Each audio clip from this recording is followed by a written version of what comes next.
Ladies and gentlemen, welcome to another episode of the Zero Conditions podcast. Today, we have a very,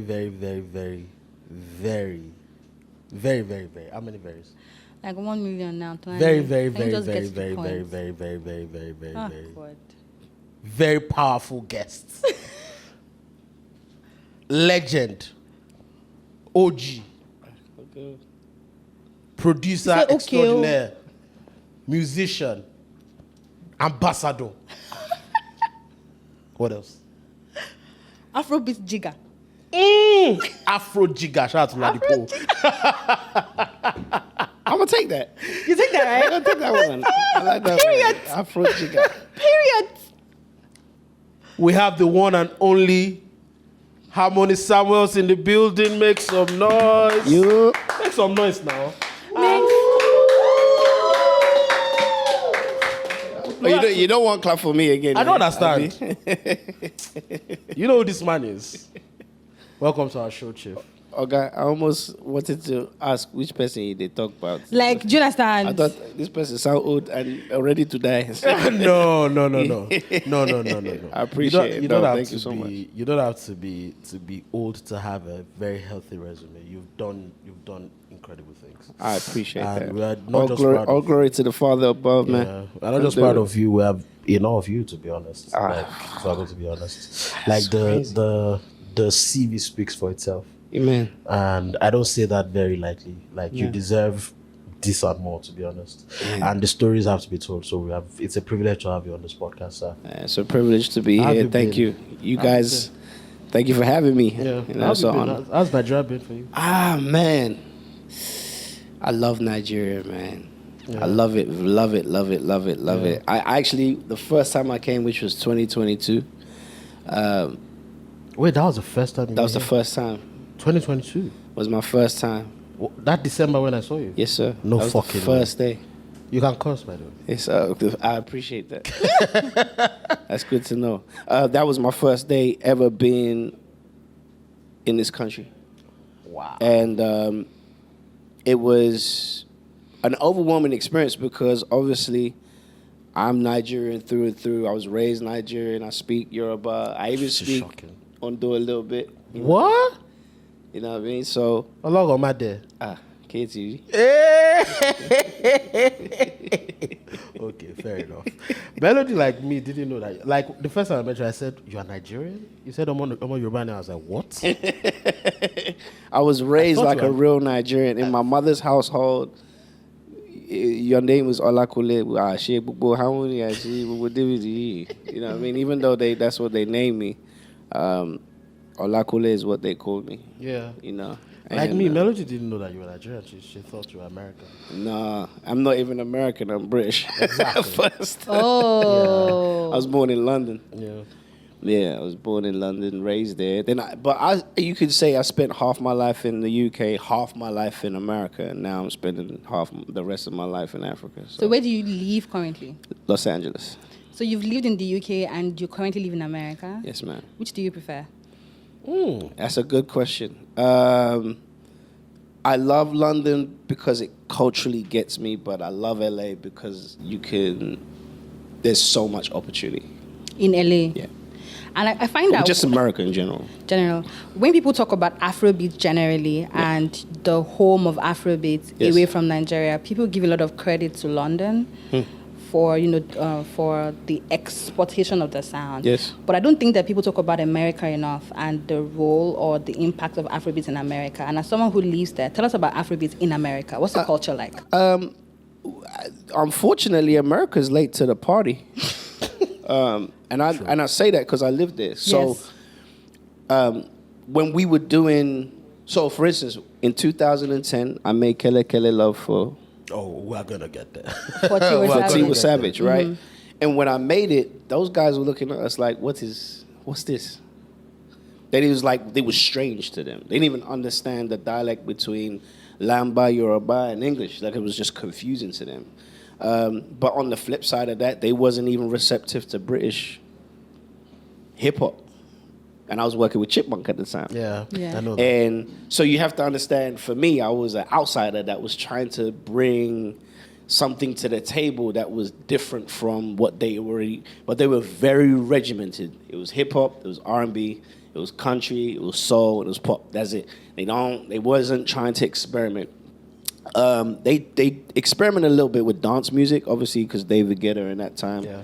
Popping. They were huge at that time. Like David Guetta, I mean, it's crazy. Yeah. So it's a lot of boom, boom, boom, boom, boom, boom, boom, boom, boom, boom. And you know, I ran away from London because of that. So when I went to LA, I was like, Jesus, they don't find me here again with this something. And then my mentor, Rodney Darkchild Jerkins, OG told me, he's like, just do you and the rest will follow. So that's what I did. I just started doing what I felt in my heart and what I grew up to. You know, my father had a very extensive record collection. So in his record box, right, you know, and the amplifiers with the box, right, I would have, you know, Kenny Rogers, Dolly Parton, which is country acts, and then we would have, you know, Wasi or Orlando or Ebenezer Obey or Sunny Ade or, you know, and then on the flip side, it would be Kool and the Gang, Michael Jackson, Marvin Gaye. And I was listening to all of it, all the right? pilots. And digesting all of it. And that's how I learned to make music. Like, I was making music before I even knew what I was doing because it was all happening in my mind as a kid. I started playing 5 instruments by the time I was 12 years old. No freaking way. And my parents couldn't afford lessons, so I learned by sight, by ear, and by just emotion and practice. So would you say you were born with the music? Yeah, it's a gift. For me, it's a gift. I don't know. There's some people, I believe you could practice anything and be good at it, right? But there's some things that are just like, okay, this is a gift. Because the first time I played drums, I never played drums before, and my whole family were looking at me like, and we was going to a white garment church at the time. Hey. That makes sense. So that's where it began. It was a Sele church at the time. Are you still white garment? Nah, I'm a born-again Christian. Oh, okay. Wait.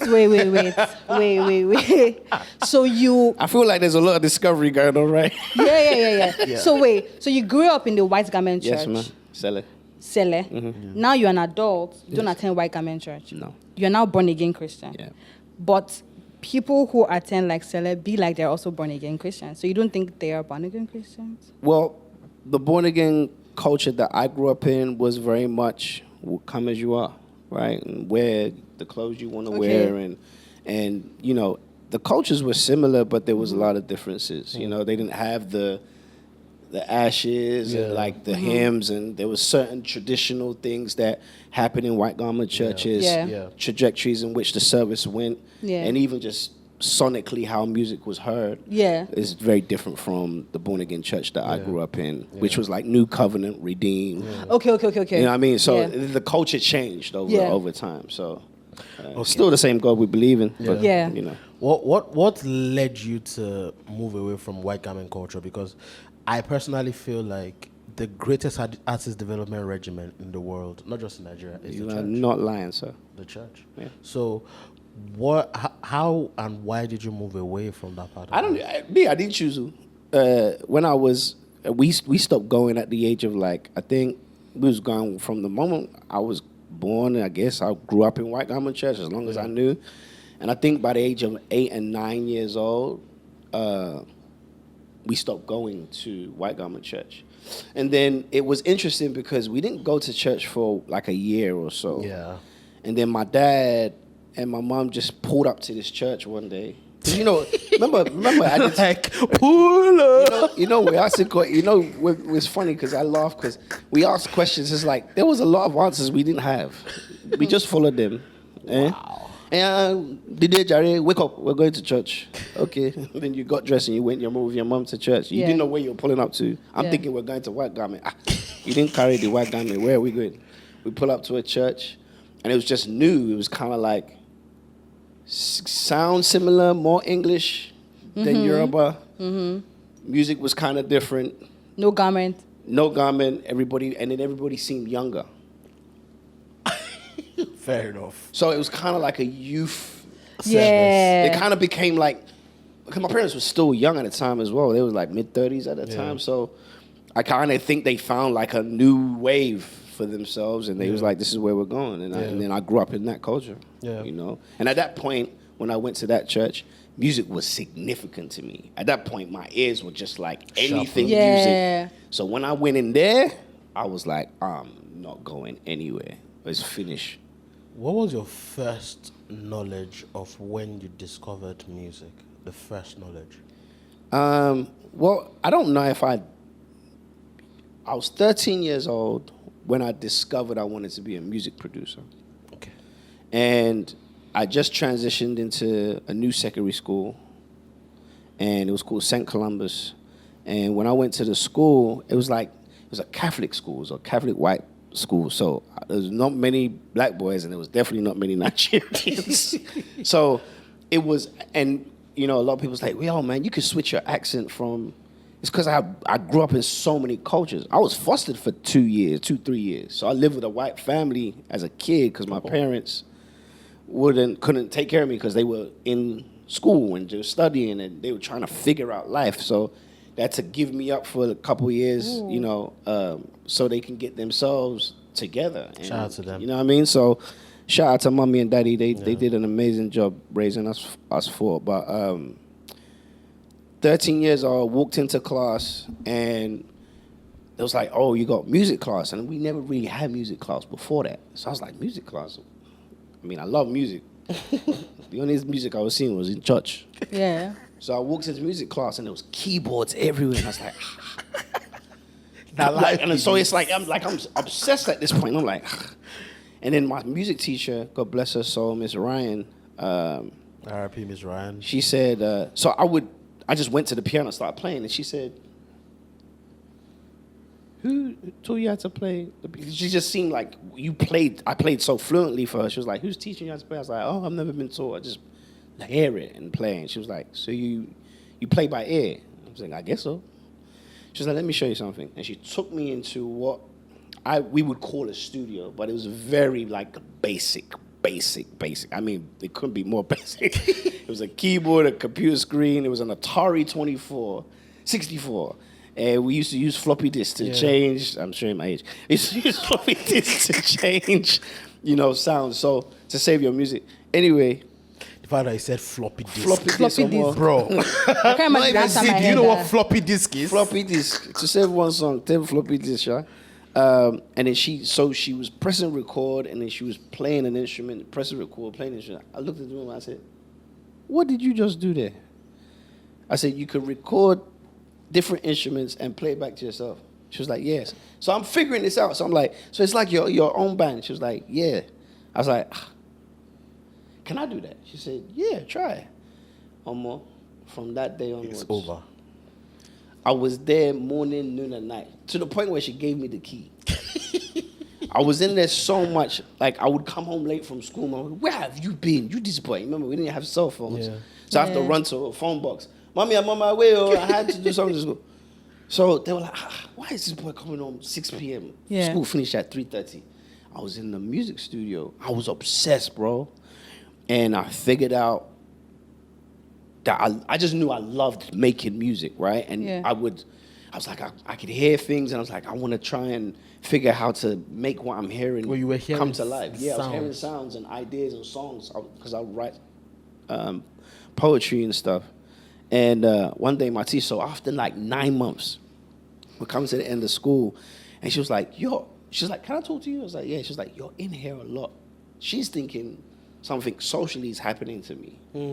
Because it's like no kid spends that much time. Are you avoiding at 13, something after? Like, is they like, so she was like, are you being bullied? Are you being attacked? That's like me, bully gang. No, vagabond. I mean, no. I said, if you see where we're from, if you see the hood we're in, there's no bullying there. These boys here, but no, so then I was like, no, I'll play you what I've been doing. So I started playing her all my compositions. And the woman just looked like she saw a ghost. She was like, huh? 13-year-old. She was like, you're going to be an amazing composer or producer. I said, compo? I don't even know if I can spell it safe. I was like, composer, what's that? She said, you go look it up. what a composer and producer is. At the time, I would see people, I just thought they were famous. I didn't know who they were. Yeah. So when I looked up who producer was, one of the names came up was Quincy Jones. Quincy Jones. And then I realized Quincy Jones made Off the Wall, Thriller, Bad, all my favorite albums, and many more, Color Purple, and discovered Will Smith and everything else. And I was just like, I want to be him. And from 13 years old, there was nothing anybody was going to tell me. I even wrote it down. I'm going to be a great producer. And that's how my journey began. Do you still have where you wrote it down? I still do. Actually, it's funny. A friend of mine, it's always good to have good friends, Sha, because a friend of mine, who, sometimes some people believe more than you even believe for yourself, had kept all my plans and ideas on scrap paper. What? He had kept it in a box, and he still has it. He took camera footage of it and sent it to me maybe 2 months ago. And I literally had tears in my eyes because one of them, literally everything I said I was going to do, I did. Shout out to that friend. What's this person's name? Are you guys still friends, though? Yep, Dami. That's his Dami? name, yeah. Oh. So what does this person get that do? box. He works in oil. Oh. But he grew up in money, so he just was one of those kids who just had a good heart.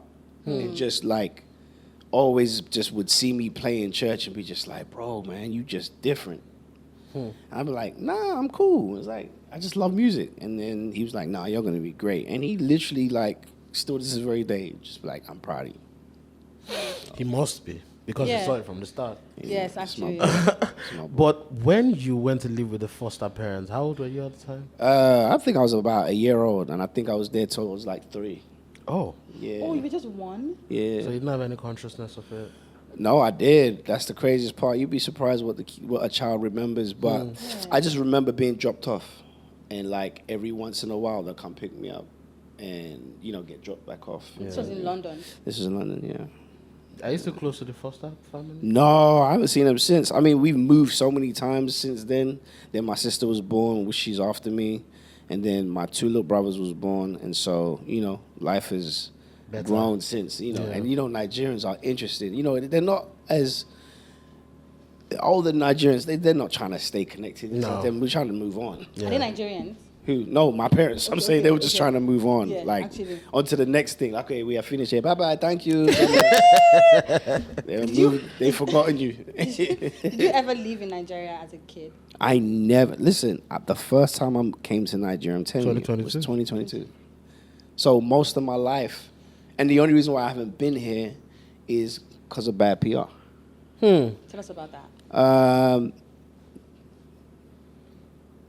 I'm going to talk in reverse of it. So when my first trip here, at this point, I had done so much studying on Nigeria. I knew more about Nigeria than my own parents. Like I was like, Mom, did you know that Nigeria was given to y'all? The name was given to y'all by white people? She was like, no. How can they give us the name? I said, Jesus. I said, Mom, do you know what Nigeria means? She said, Nigeria, none. So you don't know nothing. And she was like, I said, Mom, did you know you used to drive on the other side, on the right-hand side, and they changed it to the left in 1970s? She was like, well, I don't remember. I'm asking my dad questions. I'm asking uncles. I'm like, y'all don't know nothing about Nigerian history at all. They've never been back for a while. And so all I was taught growing up was, there's 2 things. I will drop you in Nigeria. One no, with the picture, you get... So that was one, but that was bad PR. Fair enough. 2, so now you're terrified. Bad PR. So now I'm terrified. Yep. As a child. And not just me, a bunch of other kids. Yes. Then any Nigerian that came from Nigeria, came to London, had bad stories too. So they came with bad PR. So your cousins that came, they were like, oh, man, they live life. Oh. You don't want to go to that place. You know what I'm saying? So that was also bad PR. Then you would hear when your parents are talking because they'd be like, let's just drop him in Nigeria, and go and study WAEC or something, and just be like, they'll brag about, our Nigerian children. So everything was just terrifying. Nigeria was a fucked up place. From the airport to the mosque is fucked up. I don't want to go there. And so, who wants to go? Like, I hear you. It's the same reason why a lot of people didn't go to Jerusalem or Israel for a long time because the PR around those areas or Afghanistan, like beautiful places over there, by the way, that you'd be like, wow. But the bombs and the war, you'd be like, oh, I know they're good. Where bomb is bombing? Actually. No, they bomb me. Who bomb person? No, I'm being serious. Who's gonna go and do that? Nobody. So actually. PR from parents, PR from local Nigerians, PR from the way the government, just everything in general was like, I'm not going there. There's no point. Yeah. There was nothing for me that I wanted to experience because one, I was raised like one. I mean, I speak fluent Yoruba. Like I read Yoruba. Which is very, very interesting. I can understand Elisha. I understand Ondo. Like I'm. You understand Elisha? Yeah. You understand Owo? And you learned all of these from your parents? From just being at home with my parents. That's crazy. You know what I mean? That's but I also think it's my musical gift that kind of makes me learn things. Really quickly. You know, with sound. Just from hearing. So, but yeah, so that growing up, so PR, and even my trip here to the first time, I'm sitting in, in the plane, and I guess he was older. He was an older man, obviously, in his 70s or 70s, I would say. And he was talking to me, and I guess he was like, "Is this your first time here?" I was like, "So I guess he thought I was American." Yeah. So when I started to speak Yoruba to him, just to let him know I ain't no punk. Go. That is fucking. Come on. Be Barcelona, please. Come try me on the plane, bruv. So, as I was on the plane, so he was like, "Is this your first time?" "Yes, sir." He said, "So you're Nigerian?" "Yes, sir." "You don't look Nigerian." I said, "I'm Nigerian, sir." "What's your name?" I told him my name. He said, "Okay, well, I don't know your parents." I said, Nigeria is a big place. Like 200 million people. But at the same time, because I'm Nigerian, so I know what that is. Yeah. Respect your elders. Yeah. Yes. Show love all the time. Yeah. Even if he says dobale. Whatever he says, just do. If you want to survive this conversation. So as he's talking to me, he said, "Well, how long are you here?" I said, "Just 1 week." He said, "It's even better. When you finish, back here, go back. There's nothing in Nigeria for you." Ooh. I said, again, another one. So I'm like, "Daddy, you can't say that." Now you have to understand, I'm coming to Nigeria with a whole nother mindset. Yeah. I'm coming to Nigeria excited, opportunity, investment, ways to improve the country, ways to inspire, motivate, because I have knowledge that I know I can, give. Yeah. And while I'm on this plane, and this person who actually has some status, clearly, because he was very wealthy, right? I could tell by his watch. I was going to ask how. You can tell a lot by a man's watch. Yep. And his watch wasn't no punk. And it wasn't diamond. I just knew that was not a cheap watch. Watch. You know what I'm saying? I just as he was talking, he's talking, and I'm just like, okay, they're clearly successful, but he just had nothing good positive to say about Nigeria. And in the back of my head, I said, see, that's why there's a disconnect. Yeah. Because if your own people are saying, don't come, why would you go? Okay, so speaking about, like, the bad PR and, being on the plane with a Nigerian that was telling you, do not come home, and you are coming home for the first time, and now being in Nigeria and repeatedly coming here, what is your experience, and what would you say is the difference? Is it bad PR really bad PR, or is it real? So I understand. There's two things I understand. You're actually asking me deep questions, but I'm glad, because let's have a conversation. So a couple things I understand is this. Number one, if you were raised in this type of environment, I can understand why you would say what you say. I was going to say that. Right? Because, and you escaped, you managed to get out. You managed to get out. Like, it's like, because like when they took me to Ibadan, and we got lost, so we ended up in, like, I think it was like a shanty town. Yeah. And it was like these huts that were like, you could fit maybe a person in it. And I was just like, I said, driver, people live here. He said, yes, sir. I said, every day. He said, yes, sir. And the sun's going down, so I'm like, there's no street lights, there's nothing. And I'm just like, I can understand the pain that a person feels. Especially when I saw where my parents came from, I was like, oh my God. So if you go out, don't go back. You always mimicking your mom. You don't want to go back. You don't want to go back. But I think for me, and this is where the church really helped me grow mentally and emotionally and understand that there's evolution in everything. Yep. Right? 100. This America that we all bragging about, black people wasn't enjoying that too. At some point, yeah. Until the 70s. Okay, until they started to change and make change. Yes. So and make progress and stand for things, but education was also something. Yep. There was also people who had gone out, traveled, seen the world, and be like, okay, so technology, information, these things, expertise, maturity. Yep. Right, and mindset. A technocracy. Right. If a person's mindset is of a poor mindset, and you grew up in a poor mindset, it's very difficult to break out of that. It becomes generational. So when you say poor mindset, It's the environment you grew up in. So Okay. I know kids who are wealthy, but they grew up in poor mindsets in a sense of, it's not the money, it's the fact that you believe you can do things beyond your capability. so let's break that down. On the poor mindset thing, right? I especially like in Nigeria, when people have that conversation about poor mindset, it's like how you're referencing poor mindsets when you're trying to be a successful person. Like you need to have the right mindset, right? And here in Nigeria, we have some people who are like aspire to perspire people.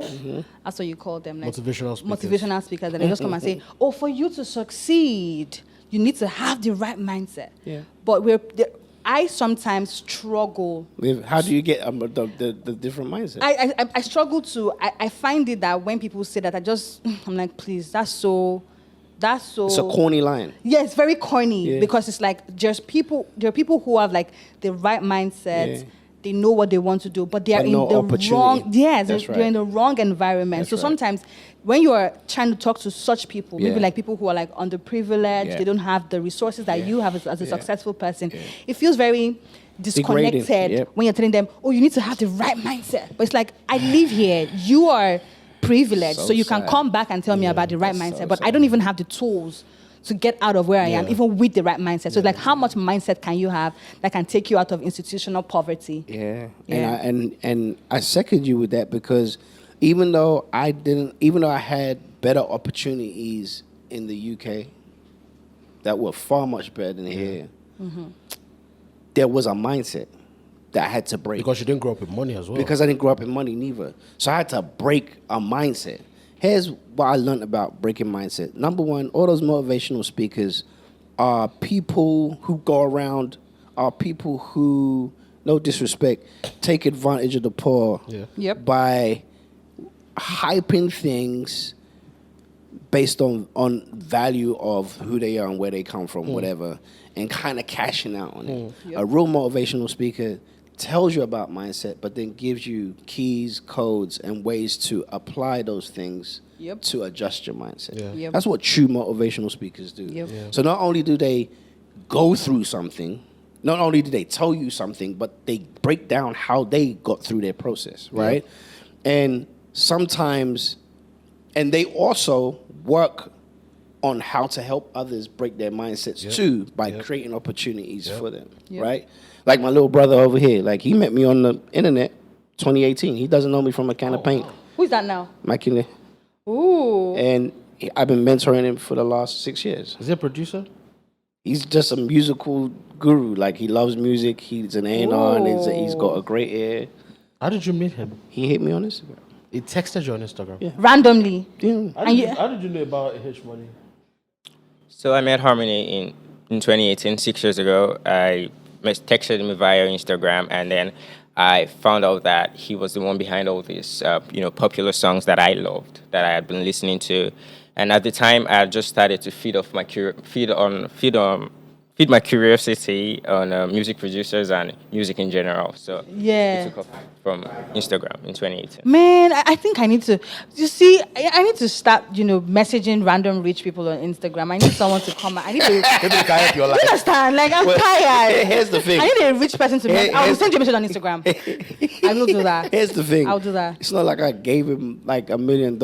I just been helping his mindset and just encouraging him and, giving Mentor. him keys and ideas, and there's things he's figuring out by himself. Yeah, But I agree. having the connection to me drives him to try things. And so so often God's like, do this or help him here or, show him how to move here. But then what that does is, but I'm still allowing him to figure it out. Yes. See, my job isn't to solve your problem. My job is to help you through your problem. Yeah. Right? I agree. And I think the biggest problem in this world is the poor mindset wants someone to fix it, and the rich or the higher level mindset thinks you got to do better. Yeah.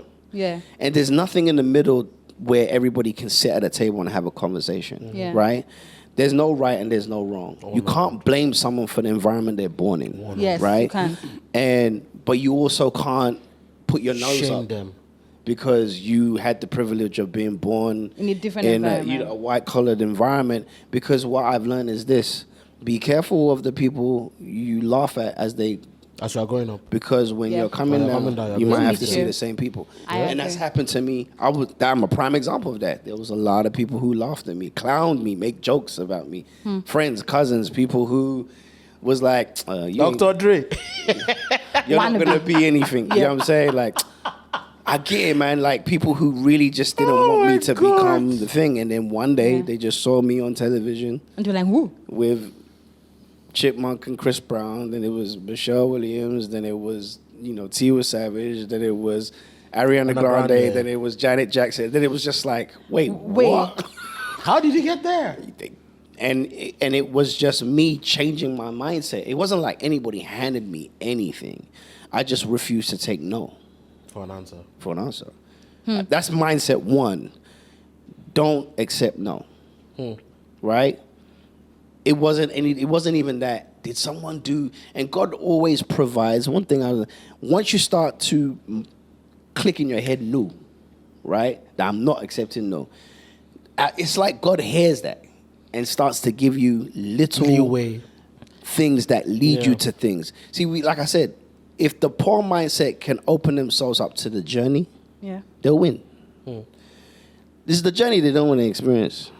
Oh, God, I've been waiting for... I just want this thing to change for me now. I'm stressed, I'm frustrated. So frustration will drive them to a point of giving up.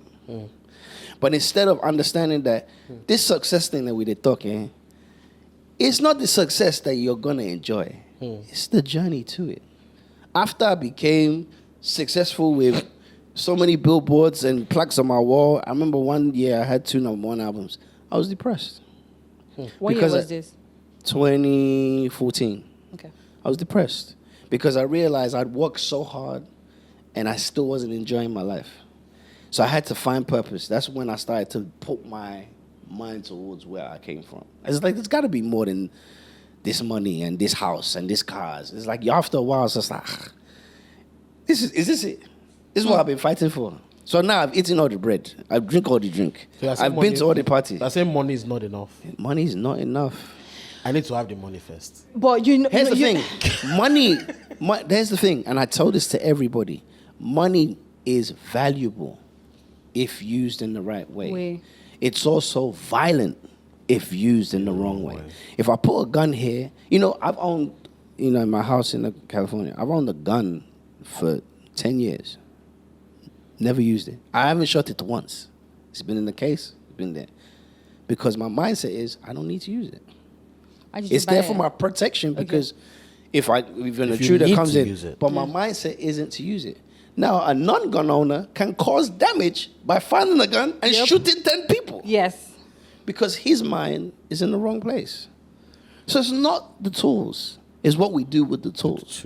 Money is not the problem. I pray everybody here is successful. The problem is what will you do when you do have it? When people talk about, like, hearing you say that, you know, getting all that money, getting all of the accolades and like the, you know, everything that you wanted to get at the time, and not feeling that purpose, or like not feeling happy. I find that. By the way, most of these successful people that they talk about, they're not. They're not happy at all. Are they witnessing myself? Not. Most of them.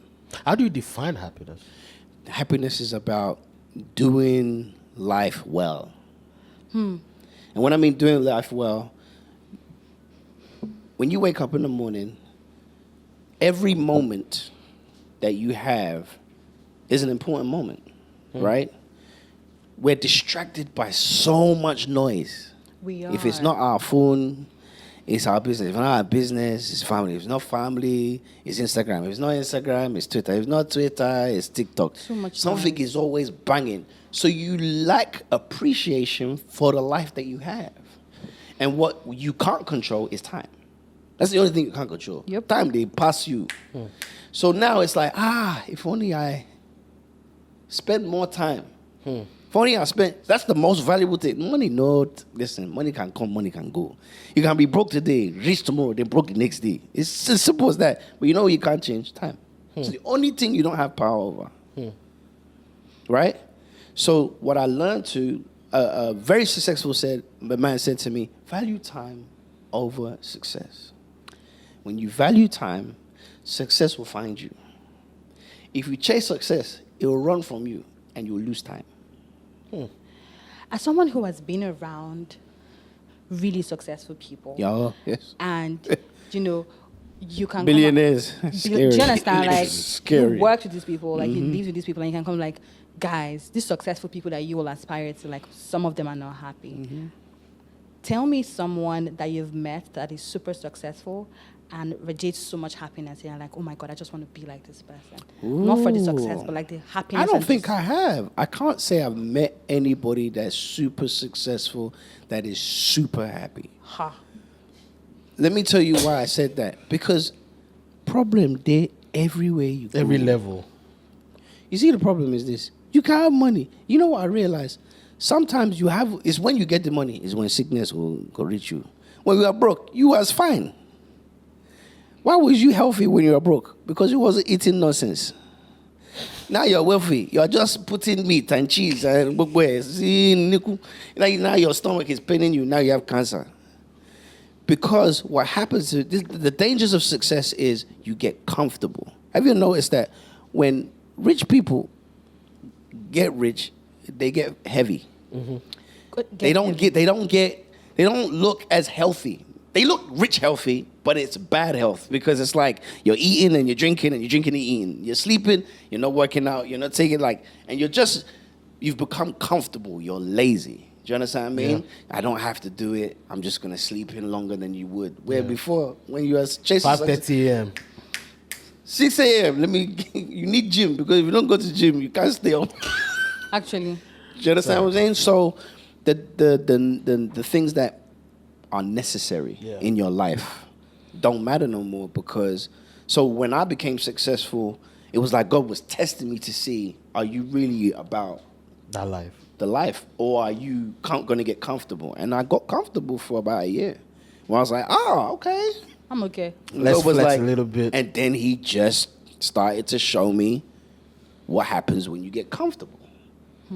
And the greatest of them all. Like, if this Diddy thing hasn't shown you, like, anybody can get it. If Epstein if not showing you, and I'm not even putting him in the same category, I'm just saying successful people that have money. If Mr. President may go to jail right now, Trump, if it's not showing you, like, anybody can get it, money ain't gonna save you, bro. Only God can save you. Live a clean heart life, right? And when you get success, still live a clean heart life. And then when you are in trouble, still have a clean heart. At the end of the day, it's about the heart. It's not even about, we're going to fail. I failed, I've won. I'm going to mess up. I'm not perfect. I'll cuss, I'll do whatever. I'll take shots, whatever. I'm still living. But when I make decisions, am I doing it because I'm going to hurt someone? Am I doing it for the betterment of that person? Right? And that's the difference. King David in the Bible don't kill somebody's wife or somebody's wife, took someone's wife and killed the husband. And God still said it was a man after his own heart. Why? Because it was his heart posture when he found out he did wrong. He ran to God to be like, forgive me, my heart, I'm horrible, I'm trash. Right? You're the only one that can forgive me. Where King Saul, he was like, okay, I know I don't mess up here. Just cover me small. That's the heart posture, bro. Yeah. You'd rather not be shamed and stand in fake posture.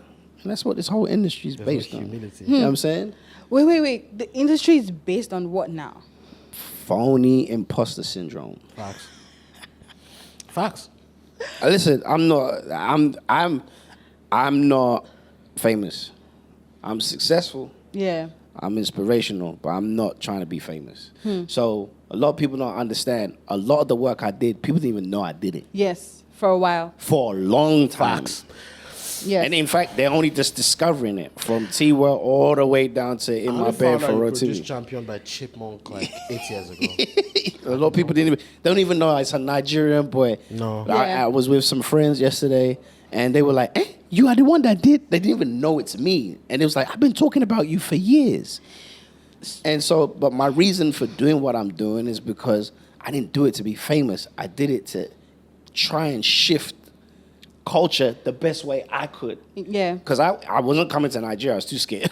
Yeah. But at least if I can do what I know how to do for Nigeria from where I am, then at least I'm succeeding in some sense. I just feel like there's just so many this conversation things. is getting so No. deep. Like I feel like there's just It just went left. it's just like there's so many things that I want to say. Yeah. That I want to ask, but it's just so much. Like when we're talking about this, something comes up. We're talking about that. I know.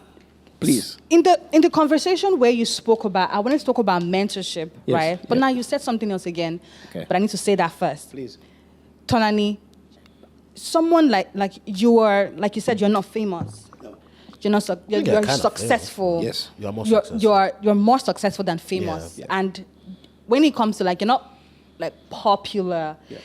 People in the music space know of you, but like the regular man on the street might not know who you are. And you've done great work. Yeah. You've done important work. Yeah. And we also have those kind of conversations now where it feels like in the music industry, especially for producers. Oh my God, I know where this is Let's going. talk about it. Come on. Well, I know what's your problem. Especially for producers, right?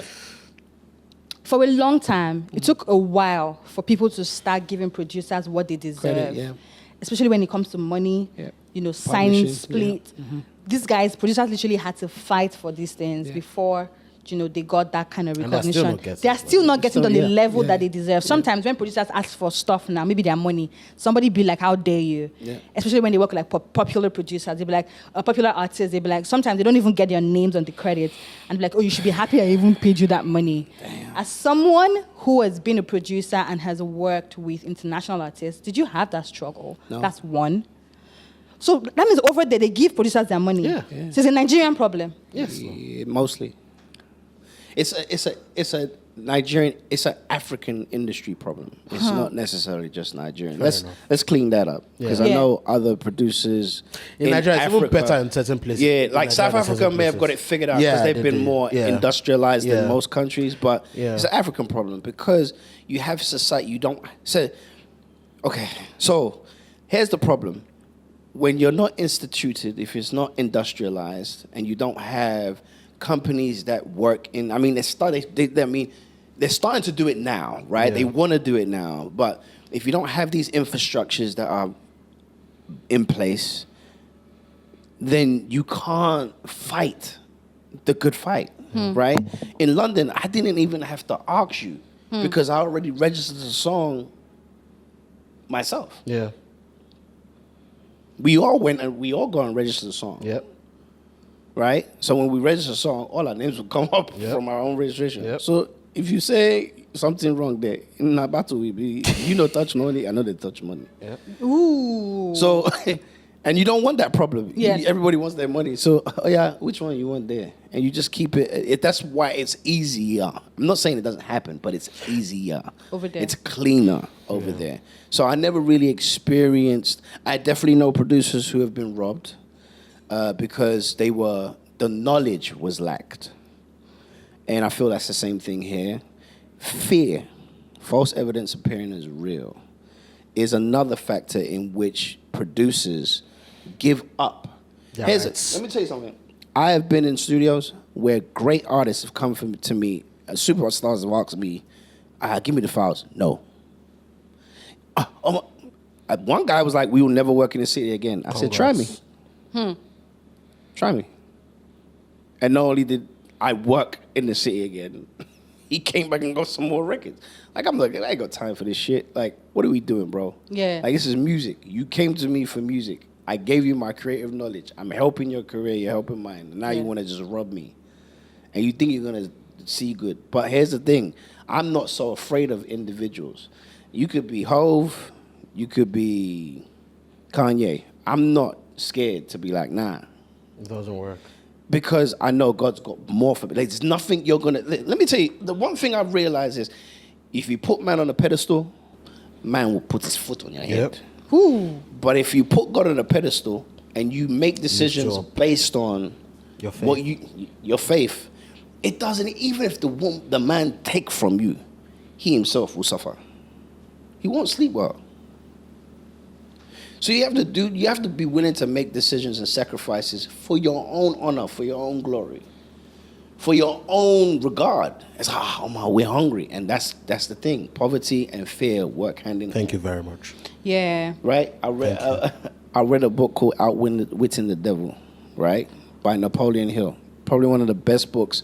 I've gone through 3 transitions in my life where I went from one level of success to another. And it's always books that help. This book changed my mindset again from understanding that whatever I accept is my fault, right? And sometimes I have to take responsibility for the things that are given to me. The devil can only prompt you or offer you things that are not meant for you. If you he accept can't them. force you to do anything. You have to accept it. He just takes enough information around and then basically offers you something easy. Like Joseph was in the Bible when Potiphar's wife came and said, "Oh boy, Jackie there for me, Joe." Oh, that Potiphar's wife must be a baddie, Sha. He was a babe. And what did the guy do? He made a decision, which ended up in jail. But it was a bigger picture. And if you don't know your purpose in life, you will always pick the ladder. Yeah. You will never pick your purpose. You will always pick my stomach. Yeah. Based on fear. So the 2 biggest weapons that the devil uses is fear and poverty. Sadly, there was a producer, I don't want to mention his name, some years ago, and he sort of said that's some sort of a cautionary tale to Nigerian producers. You know who it is. Just say the story. I don't know who it is. I don't want to mention his name. Don't say his name. What happened? He worked with somebody famous. And the person didn't pay him. Didn't pay. That's a typical went out story. And cried about it. And they blackballed him. So the concept of blackballing, the way people think it works is someone placed a call to that nobody should work with him. I'm not saying that doesn't happen. It does.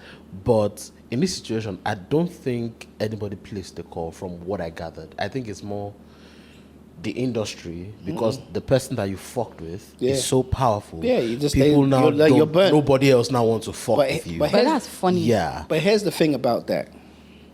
Lesson number 1. The world is a fucking big place. Yeah. Yeah. Money is money. Currency is currency. This person had to go and beg that guy, by the way. Right? Currency is currency.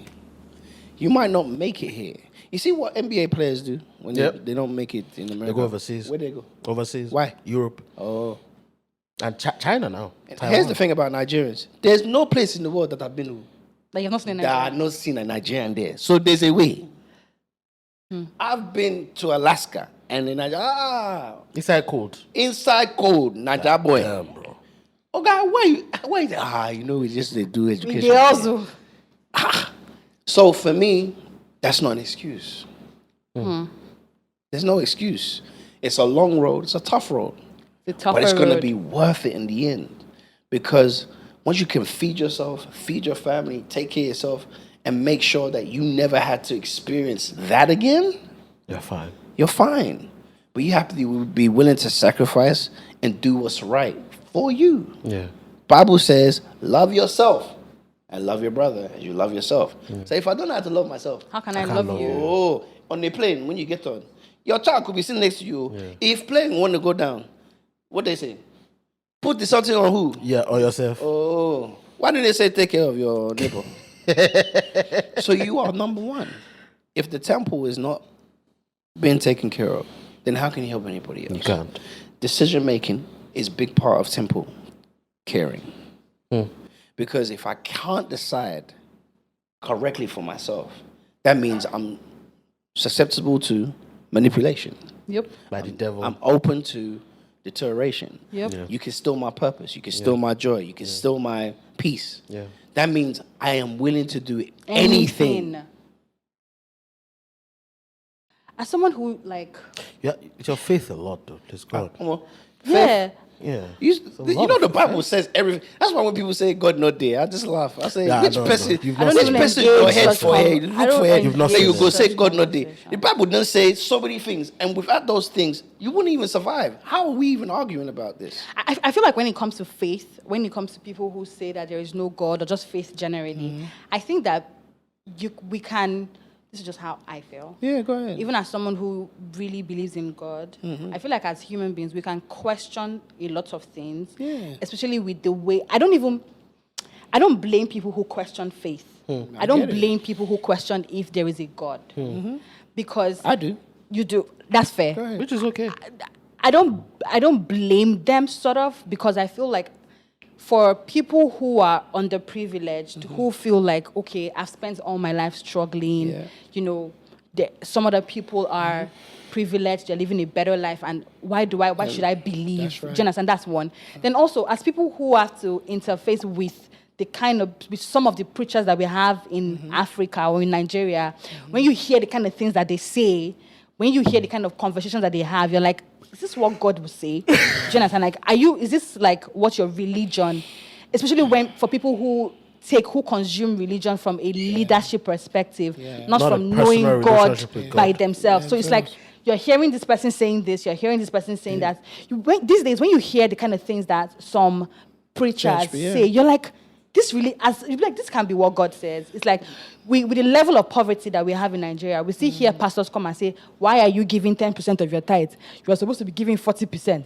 You are supposed to bring all your money to church. And you're like, you're not even asking these people how they come to church. Well, here's the thing. Sorry, Chief. Before we go, I just want to do a timeout. Ladies and gentlemen, thanks for working with us. Yes, no.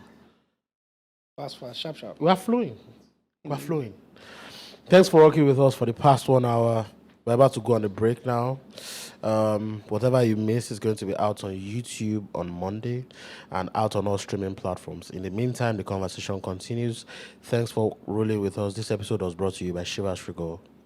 So here's the thing about that specific thing. Yes. So when people say, I can understand, I don't understand, because have you ever been to the ocean? You've been to the beach? Of course. Explain that. Explain that. Explain why that cloud does not bash me on my head. You know there are different scientific explanations why for different... a lion knows its territory and a shark doesn't come to the town. Why do you have dominion? Damn, that's an incredible perspective. You can't explain the sky, the animals that live where they live, the monkeys, the gorillas, the lions, because if we would, there's more rats than there probably are human beings. Yeah. If rats were to know what we knew, we wouldn't even be here. Yeah. Do you understand what I'm saying? So God gave us dominion for a purpose. Now that's where we have to take responsibility. He said, I made man in my image, and I gave you dominion, which means if I give you dominion over my territory, the power is in your hands. It also means you should know better. Means you are responsible. Yep. Right? Oh, yeah, I have a 3-year-old, right? if I give my 3-year-old responsibility of something, it's for him. It's not for me. Now, if he messes up, I now have to deal with the mess up that he created. But it's him. Yeah. What these people are doing is they're blaming God for the decisions of man. Poor-minded people, unfortunately, blame God because they don't know which man to blame. Which man do you blame? The white man? Well, for certain things. The black man? Well, for certain things. The China man? Well, for certain things. How about we just understand that man is responsible, period. Period. And the only way to change culture is to change law. And the only way to change law is for the people who have the power to change law to change it. Remember I said, now American people, it's law they change. Yep. It's why black people can go and buy a house and live in Virginia, especially. In Virginia. Not law, right? So, but it wasn't some government that came together. They don't have a black government. Yeah. It was the people. Sorry, please hold that thought. Welcome back to the show, ladies and gentlemen. Again, whatever you've missed, you can catch it on Monday on all streaming platforms and on YouTube. Because the show went on and a lot of things have been said. H-Money just broke down the importance of God and the importance of mentality and the importance of having the right understanding of what is God's and what is man. So you might want to catch that on the episode when it starts on Monday. This episode was still brought to you by Chivas Regal. Chimoni is hanging with us, just sipping something nice. Yeah. Something nice. You can get a bottle too if you want to drink. Thank you. This is actually sweet. Thank you. I own my own tequila, but this is actually really good. Okay, that's great. Can I get a bottle? Of course, everybody gets a bottle. Ooh. That's the whole reason why. Anyway, that's not enough conversation. Okay. Let me blow your mind with something. Yes. Please. And when I studied Miles Monroe. That's a very Miles Monroe was a mentor for me, a spiritual father for me. We played. You know him personally? Personally, yeah. Before he died, so.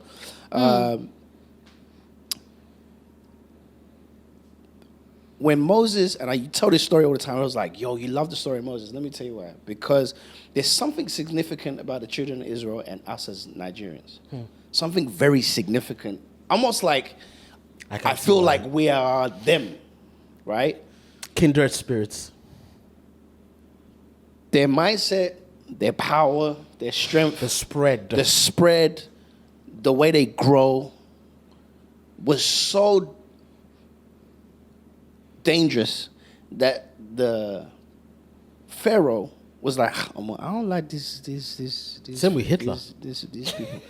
I beg, slave them before they go overtake us. Yeah. And I feel like that's kind of how we're looked at. Yeah. Like there's a fear there with other cultures. Yeah. Right? I agree. Like, why are they everywhere?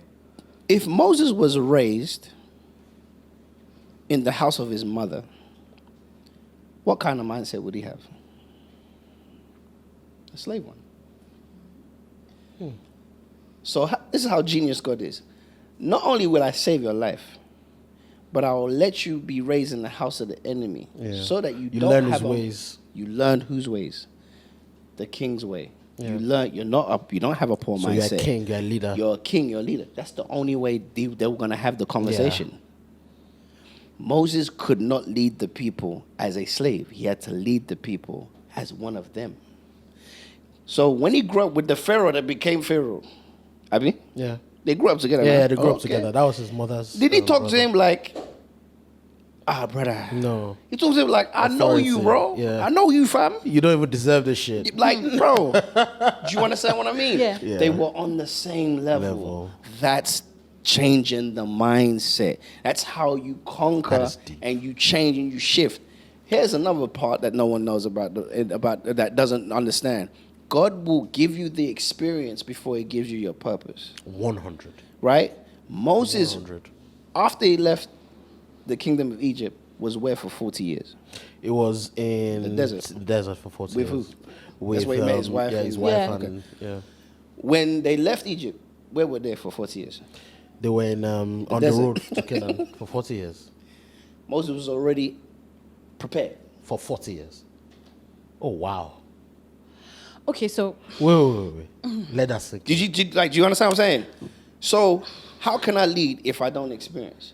How can I lead if I don't go through it myself? How can I show Makinde that this is how you move if I don't go through it myself? Yeah. We don't want to go through things, but it's how we change our future. Change lives, because other people don't have to go through the same thing. That's mentorship. Yeah.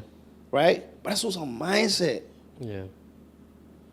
It's not about me, it's about him. And it's not about him, it's about the kid After For him, yes. Because it gets easier. Because it generation gets on generation. easier. Yes, it does. It does. My parents made a way for me. you.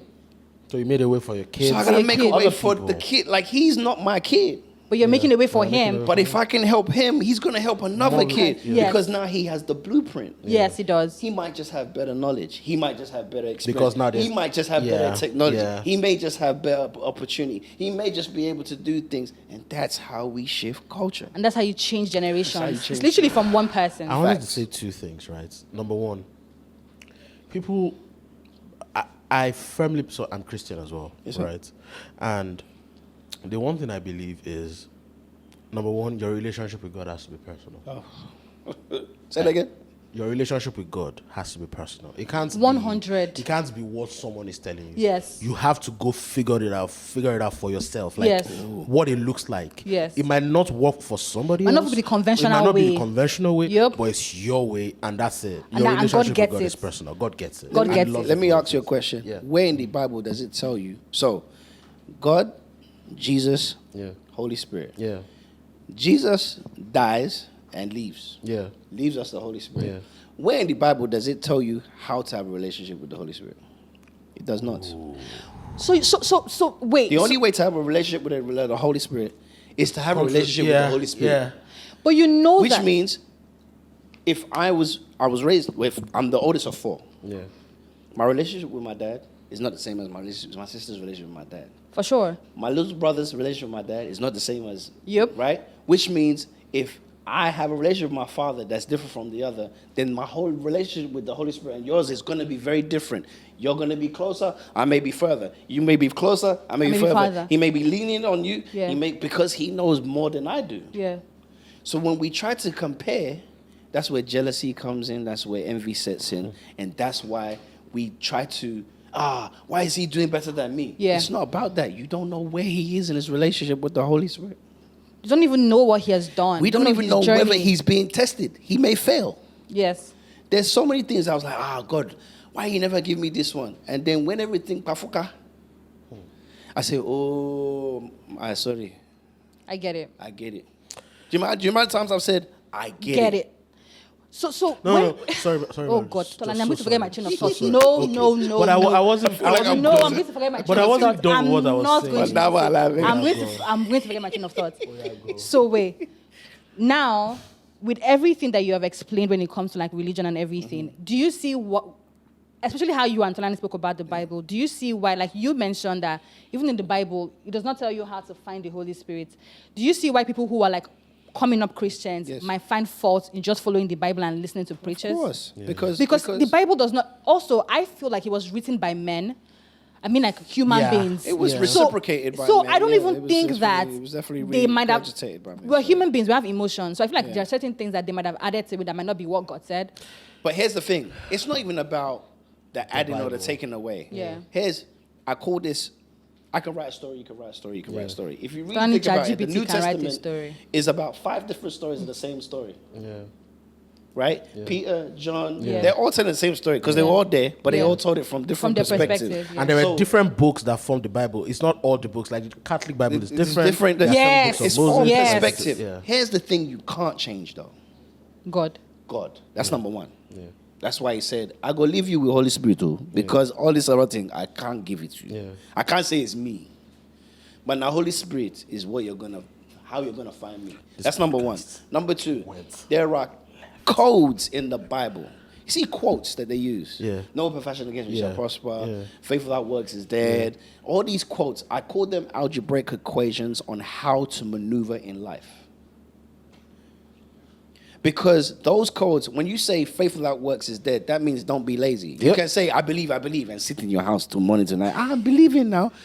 They said without work, which means get up, Get your fuck up. Your ass, I go right? work, nigga. Get up and go. You know, we have to understand that the Bible itself is only a book of reference to help us. Guide. Even the story. So let me tell you why the book itself is about faith. Most of the stories in it that are significant were about things that happen in It's Impossible. God damn, bro. Right? Abraham and Sarah. They weren't supposed to have kids at that age. Yeah. Their body wasn't supposed to function at that age. Yeah. But why was that a significant part of the story? Why did God leave it then? Because he's letting you know that he's in control. That faith takes everything to the finish line.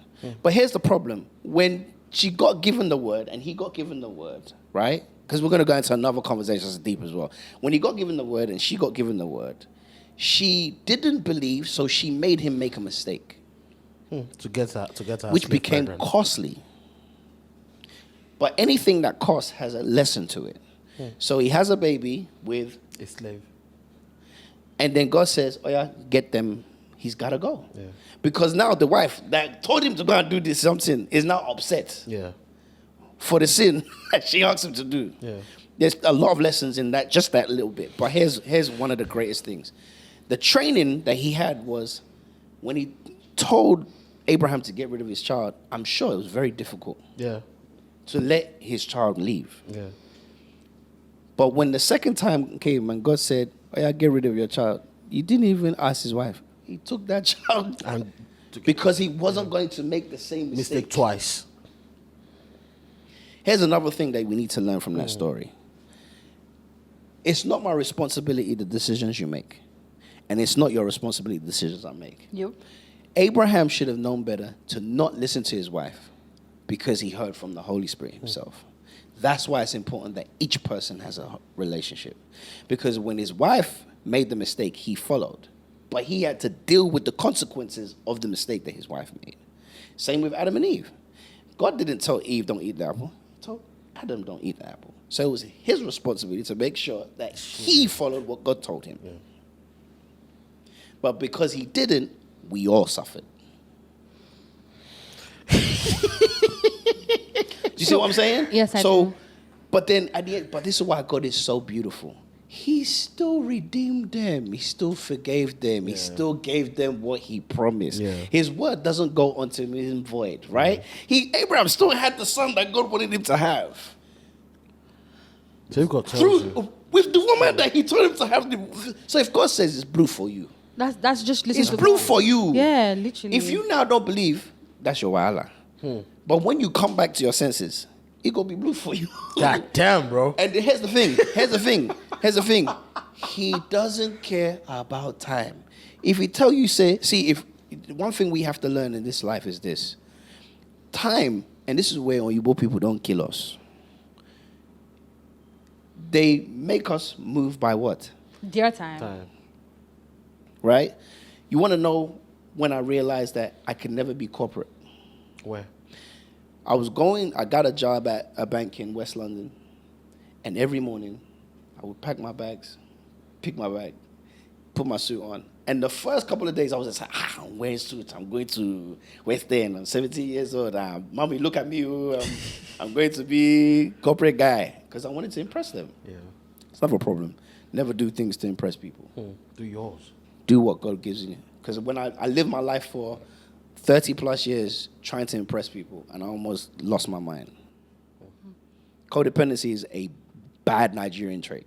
Facts. Explain that, please. We go into it. Anyway, when I was at the train station, by the second week, I'm standing at the train station at 7:30 in the morning. I'm seeing the same motherfucker looking at me. I'm here. Good morning. Good morning. Oh, yeah. I say, is this what I'm going to do for the rest of my life? I bind this spirit. Because I was already depressed, like, I can't do this for the rest. I wasn't here to be a robot and just follow machine and just get on train, get off train, get on train, get off train, get on train. There has to be more than this now. Than this £7.50 an hour. There's got to be more. I didn't get on that train that day. I just said, I'm going home. You were 17. 17. And I said, I'm going to go pursue my music. That's when I went to the school of music.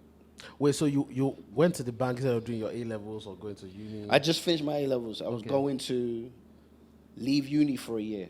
Okay. And And got do that, and and- work because yeah. I just wanted the thing I wanted was because I watched my father hustle. I said I cannot live my life Like 3 this. jobs. I can't. Yeah. I barely saw my dad because he was always at work.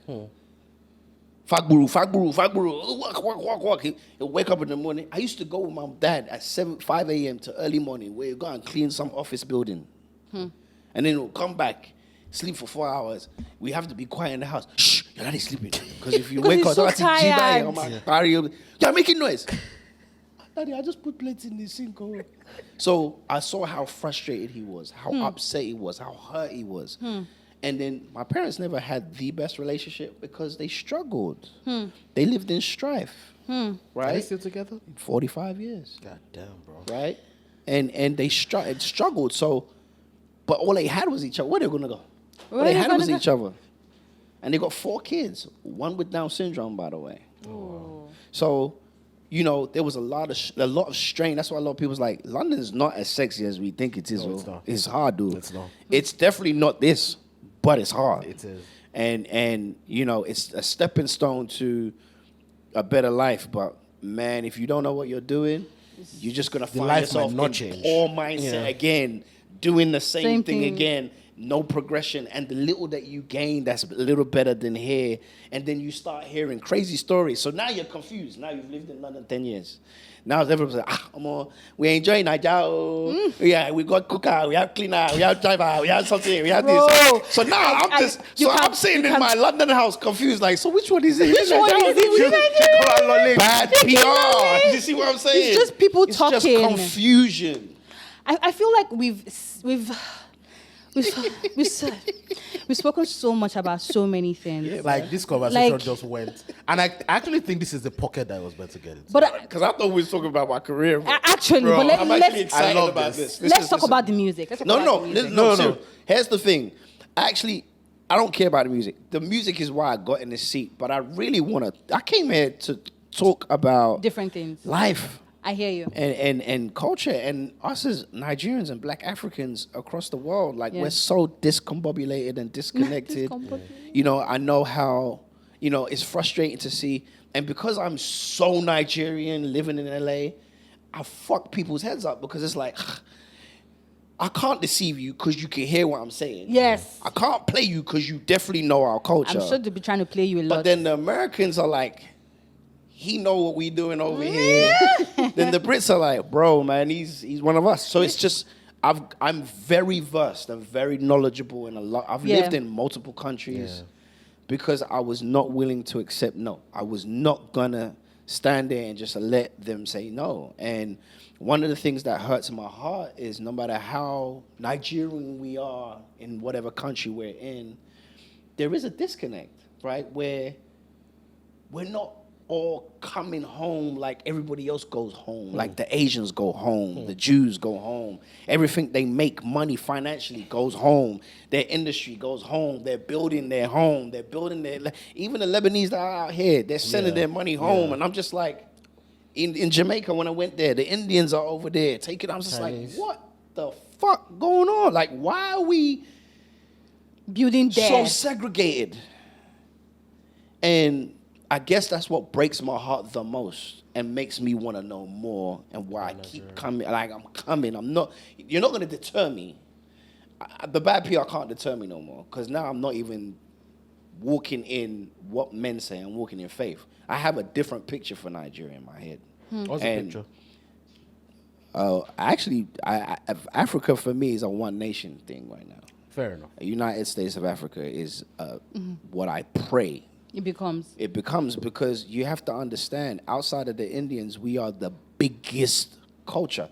And as a dollar, as a currency, as a people that spend and know and affect culture and influence culture and dictate culture and predict culture and fashion and music and finance, like, you don't want that type of power with people. We're strong in sports. We're powerful. We're aggressive. Like, we're smart. You can't outwit us, bro. Like, the 419 crew was outwit. Like, there's stuff that the 419 crew was doing back in the 90s and 2000s that they're just starting to do now. And I'm just like, oh, you're just getting to it now. They've been doing that, bro. You're late.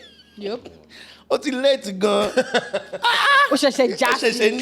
Ṣe Do you understand what I mean? Nigerians are so blessed. Yeah.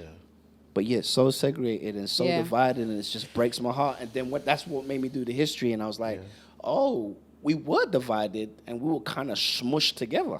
Like we weren't a country, we was tribes.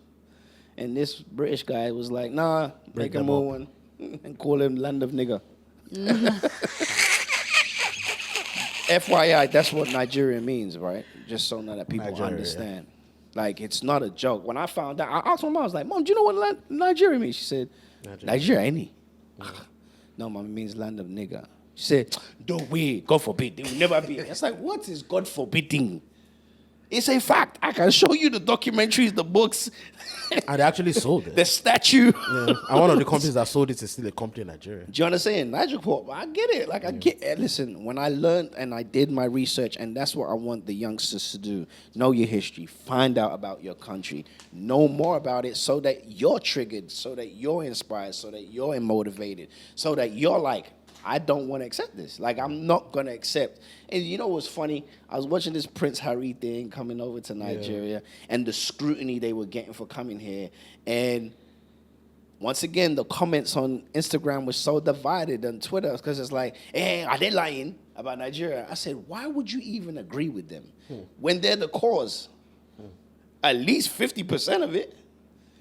They come here, take, then sell back to you higher than what they took. You know what I'm saying? And then we don't hold them accountable for anything out of fear. That if we hold them accountable, they might not give it again. They will never give it to us again. But if they stop giving to us, have we create our own wealth? Have we built ourselves enough to stand on our Here's own? the thing. Do we even want to stand Faith on our own? without works is dead. There you go. So there we go. So we're not walking in faith, we're walking in fear. So now we're hypocrites. See, now God is just looking at us like this. When you're ready. How are you supposed to trigger him to help us if you don't make the move? Did the children of Israel wait, or did they move before they got to Promised Land? No, they moved. Oh, Yeah, they moved. Do you want to know why everybody, the diaspora, has to come back? Why?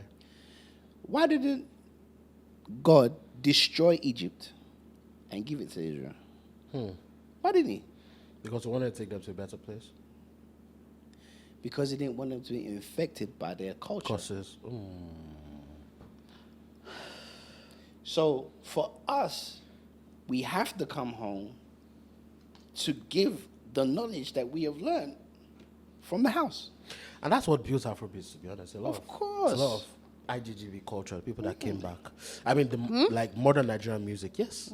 All the major labels are IGGB. Kenny's Music, Storm Records, Maven, all of them. They're all They are part of the returnees. diaspora. Event companies. If you look at it, Don't just like JGB. yes. Oh yeah. The Don. I love Yeah, that guy, but he no. But he grew up in Nigeria. Then he traveled. Boy, it's still IGGB. Then he came back. Boy, he was there for like 8-9 years. Well, Still yeah. IGGB. once you IGGB start going still. past 7 years, It's IGGB it still. changes, right? Because you adapt to the culture. Like there's no way about it. Like if you go to America and you're there for 10 years, everything about your demeanor is going to change. Yep. Yeah, because you're gonna pick up on some of You're the going to things. pick up like the shoes, the clothes, Yeah, the food. the way they speak. You know what I'm saying? You'll be doing vegan, you'll be doing all kind of stuff. Vegan Right? bawo. I'm telling you, you'll be surprised. Oh, Teddy J, jollof rice, you're not going to eat none of that stuff, bro. You understand what I'm saying? It's going to be, your culture's going to change, so you need to be able to come back. And, It's yeah. necessary to come back. come back, Do you yeah. understand what I'm saying? It's scary, This is but- a promised land. I promise you. Let me tell you why. It's a promised land not because there's things that grow here organically that you can't find there. Yeah. It's a If you it's a pick it, blessed you place. come back. If you pick it again, you come back. If you pick it again, Without you come stress, back. The resources in this land is crazy. But the poverty though. Yeah, but But that, like, once again, is it the poverty? Like, you know, Orlando Brown said, "How are you selling me apple that is free?"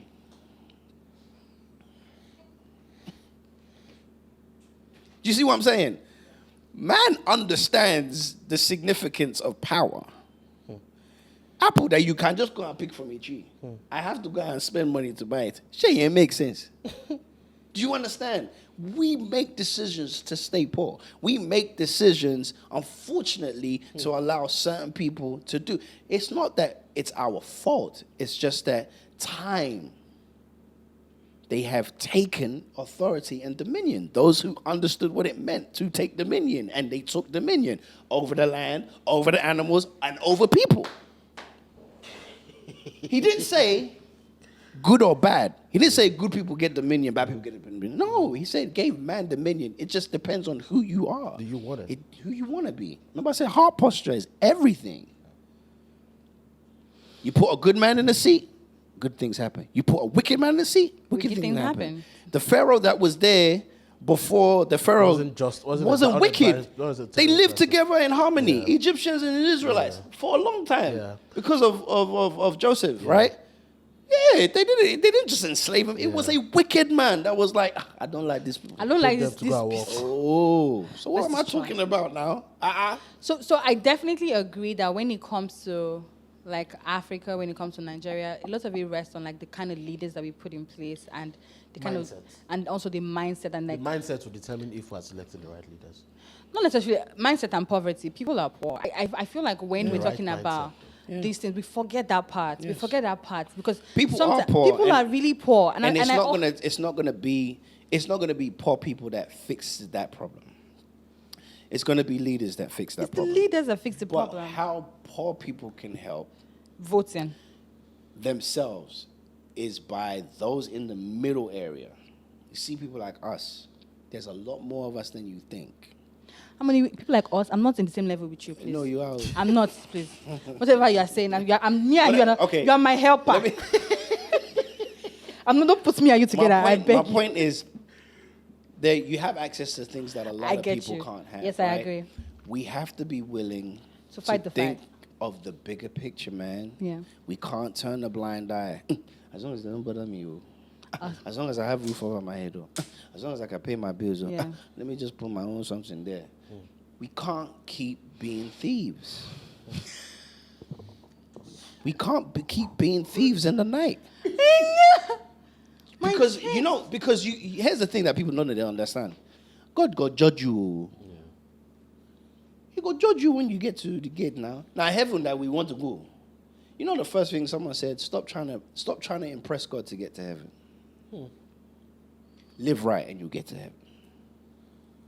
All this impressing, I'm praying morning, noon, and night. You can wake up and say, God, I love you, thank you for today. And he's happy. Because you have a relationship, a genuine one.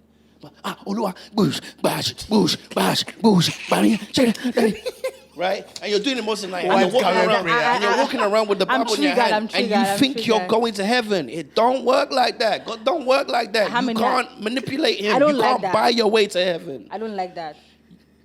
Everything about prayer is a relationship with God. Yep. There are days where I get up and I'm fighting in the spirit. And there are days where I'm quiet. Beno song, shut up. Let him talk to you. How can God talk to you if you are talking? Always talking. Do it for me. Do it for me. Do it for me. Do it for me. Do it for me. Fix it. He will go fix it. Sit down. Beno song, shut up. Or shut your mouth. And then maybe, because you know how many times in silence, real talk. No, I know I'm making jokes right now.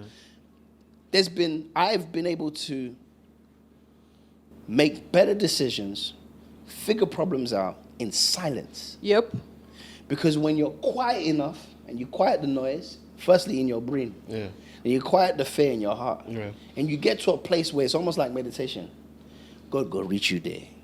God damn. And then he'll tell you something that you'll be like, no. And then he'll confirm it to you. Do you know how many times someone will call me and be like, yo, man, I just felt like to tell you. And it's exactly what God had told me. That's when I go and do my work. Now, if I don't do the work, is that God's fault? No. Oh. No, it's not. And that's where we're not being honest. If we lined everybody up, are you really doing the work? Are you doing the work? Are you doing the wrong work? That's another problem. You think you are doing the right things, but you think you're doing the right thing, but the system got you by a chokehold. Yeah. So that's another problem. Make sure, because the Holy Spirit doesn't misdirect you. God no misdirect you. Sometimes when everybody's going right, he go tell you to go left. And that's fine. Right? Sometimes when everybody looks like, you're doing, it looks good for everybody. It's not to... There are some things that have been happening recently where I was like, oh God, I don't quite understand this. Do you understand? Of course. I'm saying, koyemi, because does that make sense? But I'm also having to realize, like, there's just something at the back of my mind that's making me realize that God doesn't lie. That's the only thing that allows me to stay on top. But let's talk about the music part. So, A-levels, you went back into production. What was the first big break? Chipmunk Champion. Really? Yeah. Took me 10 years. So from that train station, it took me 10 years. To make that? To get to that. I was making great records the whole time. I know. Everybody just was like, no. No. How did you make that one, and how did you make it? Well, the song is significant. So once again, there's things I try to drop in people's minds. Always be nice to everybody. Respect everybody. Love everybody if you can. I'm not saying be mumu and get yourself beaten, but at least acknowledge people. Make sure you see them, they see you. So I was going through a transition myself in my life where I was like, there was like something in my brain switched, and I was like, I'm leaving London. I'm out. And it's like when I get determined, relationships, people, friendships change because I start limiting who can be in my ear. Yeah. So at that time, I was in Tottenham, and I was going to the KFC, and I would, I remember walking by myself to the KFC, and I was leaving the studio, and Chipmunk was in the KFC. As a kid? As a kid. He had just broke with his new record at that time. I remember the record. And something just said, say hello to him. Because, in London, it's the street, so it's just like, nah, I'm not trying to. But I was like, well, go on, fam. And he was like, well, go on, you good, yeah? And then he walked out, and that was it. That was it. 1 year to that day, I go in the studio, and someone was like, do you want to work with Chip? I was like, yeah. I said, I remember seeing him I was like, cool. And it was my little cousin at the time called Tale Riley. I'm on Niger. Oh. Yeah, it's a little the cousin. artist? Yes. Scripts. That's your cousin? Yeah, that's our cousin. That's crazy. So Tale was like, do you want to go in with... I was like, yeah, let's go in. Because he was writing for him. Chip walks in and was like, oh, my days. I saw you at the KFC. He said, this was meant to be. And that's how life changed. So he said, my next album, do you mind producing it? And I said, me? I said, yeah. And this was at the time you was crossing over. So, and at this point, I'm packing my bags to leave. Because, and I'm not packing to go somewhere. I'm just packing because I just I can't do London no more. Because the politics was there. It's crazy. So I get to LA and I'm talking to Rodney Jerkins. I'm like, Rodney, UK rap. Nah, ain't nobody trying to hear no UK rapper, man. Talking to different executives. It's like grime, innit? You guys do grime. And I'm just like, the disrespect was just there. Yeah. Mind you, a lot of the grime artists were Nigerians. So I'm laughing because me, Skepta, we was in the same studio complex for like 4 years. Yeah. So as I'm working, the stress and frustration of like leaving London, trying to make it in America, and just like in this lost place of like, am I going to make it? I started making this track in my car. Like I had these portable headphones and I was, that's why it sounds so like aggressive. It's just like pain. The one, my heart that was just petting me. It's just petting me, right? So the track was built on like the pain of like, I'm gonna make it. Couldn't never, I was gonna make it. And Eric Bellinger, who was writing the song, it was a good friend of mine. We were both broke trying to figure it out, right? Eric Bellinger? We were both broke at the time, trying to figure it out. And we're in the studio, and I played him the track, and he was like, yo, I got something for that. And he went in the booth and sang, some people have to learn, some people, I was born a champion. Yeah. So we played it to Chip. Chip flew in. And he said, "Oh, you were in the US at I the was in time." LA, yeah. You had moved at the time. Yeah. And Chip was like, I don't like it. I said, Chip, don't. I said, please now. And I'm looking at Eric like, What's going on? what's going on? I don't know. And then he just didn't, he said he didn't want the song. So there was something we changed that made it very positive. He just didn't want to sound like an angry black kid that was mad at the world, right? Well, you were mad, so. So I was very mad. His own reality so was his reality was some similar, but he had been successful at the time. Yeah. So when we made the changes to it, that's when he was bought like, it. yeah, and we jumped on it. So here's the thing: while I'm working on that record, there was another record that I had done for this little 12-year-old boy that no one knew, and it turns out Chris Brown was mentoring the kid. Oh. Ooh. So when I went to the video shoot, just sitting down, Chris Brown is like, yo, this song is crazy. Who produced this? And I was like, I did. me, I'm looking at him like, I'm Chris Brown. Yeah. He said he walked up, sat next to me, was like, bro, we got to work, man. And then I told him I was from London. He's like, are you from London? I love London. I'm trying to get over there. But unfortunately, he was banned because of the whole situation. So that's when it clicked in my head like, bring the London boy to him. if we can bring the London, if we can help the man get to London, let's help. Wow, what a better way to do it with a collaboration. Yeah. And it was the first song. He heard it. He loved it. Jumped on it. He wrote his verse. I was in the studio watching him. I didn't tell Chipmunk at the time. So I'm in the studio watching Chris Brown singing this song. I was like, I hear me. Hotila, it's happening. Faith without works. I'm working. It is working. It's working. Polo church line. The next morning I was in church. God, please. I laid on the floor, Joe. Please let it be. Bruv, and you're on nerves because it's like, is it going to happen? Is it not going to happen? Yes. And I called Chip, and while I said, listen to this. He said, yo, fam, who's that? I said, Chris Brown. He said, no way. I'll see you tomorrow. What? He got on a plane. And when it came out, the world shifted. No, the world shifted. The world Because at the shifted, time it felt especially like- for us as the Brit. I'm telling you, I Yeah. watched people who made fun of me see that video Yeah. because I'm standing next to Skepta right Yeah. now and going, eh? Yeah. My brother sent me a screenshot.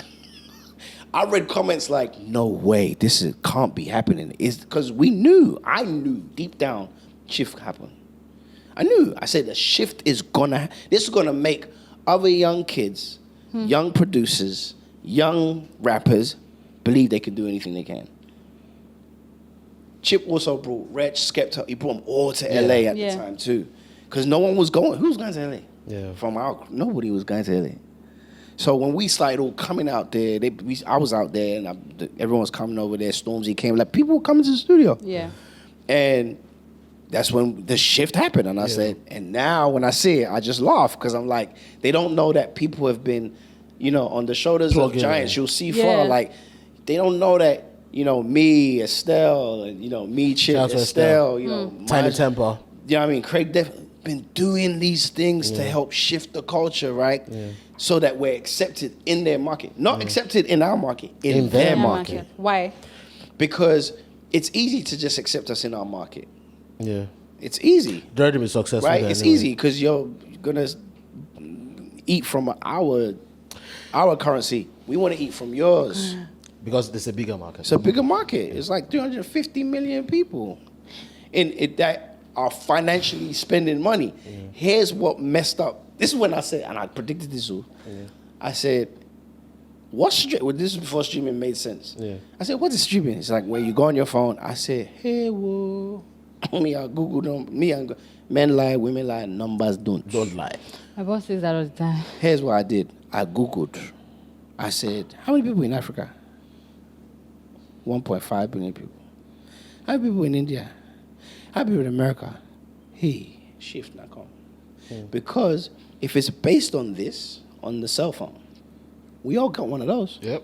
Yeah. It's not based on how many pieces of like all the songs product is in a place, pocket. Right? So America was good because they could put 1 million records in a store, right? You can't do that with streaming. Yeah. So that's why you start to see a rise in African artists because now the internet's breaking all the rules. Yep. Right? And now you're looking at Ricardo Banks with 8 million people following him, and you're like, where did 8 million people come from? Well, the 1.5 billion people that he's in currency. And America don't even know him yet. Yeah. Every time I show an Afrobeat artist, they're like, wow, he got a big following. Mm-hmm. They're always so surprised. Like, because it's funny. They don't understand how loyal we are. Yeah. So there is power in it. And I know for a fact that not only is there power in it, I know for a fact that we can make a shift once everybody puts their mind in it. Because look at that. How 8 million people follow one person that the rest of the world doesn't know. Yes. That's crazy. That's the power right there. Incredible. That's currency, bro. I agree. Because you know what? When they see that, it's like, let's sit with him. You know what I mean? Like, oh, let's do the feature. Because for them, if he's got 8 million, I only got 2. 2 million is still a lot. But that's a lot, though. It's a lot, but 8 to 2. It's still a lot. We even have some, If you have 500,000, it's still a lot. Bro, 8 million.